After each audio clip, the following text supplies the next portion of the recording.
আমার নাম শেখ সাহেব। আমি বীরভূম থেকে এসেছি।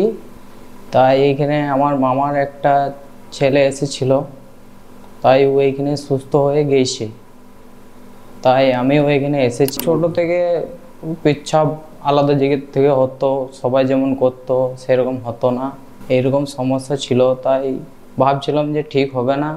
আমিও সব ছেলের মতন ঘুরতে পেতাম না, আলাদা থাকতাম, নিজে একা থাকতাম। আমি ভাবছিলাম যে আমার বিয়ে শাদী হবে না, ঘরেও টেনশন যে কি হয়ে গেল, ঠিক হবে কি হবে না। অপারেশন হয়ে গেল এখানে, বাড়িতে ফোন করলাম, মা তো অনেক খুশি যে হ্যাঁ অপারেশন হয়ে গিয়েছে, এবার আমারও বিয়ে হবে, সংসার হবে। এর মধ্যে আমি অনেক খুশি, আমার অপারেশন সাকসেস হয়েছে, তাই আমি অনেক খুশি।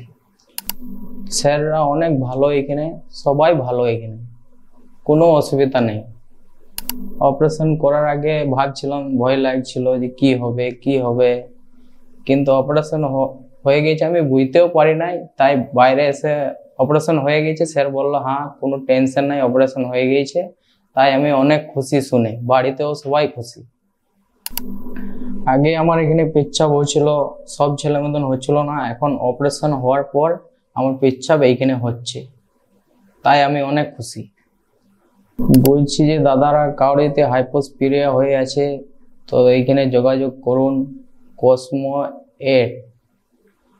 তাই এখানে সুস্থ হয়ে যাবে, টেনশন নাই কিছু, আপনারাও হয়ে যাবে সুস্থ আমার মতন, হাইপোস্পিরিয়া যার যার আছে। ধন্যবাদ।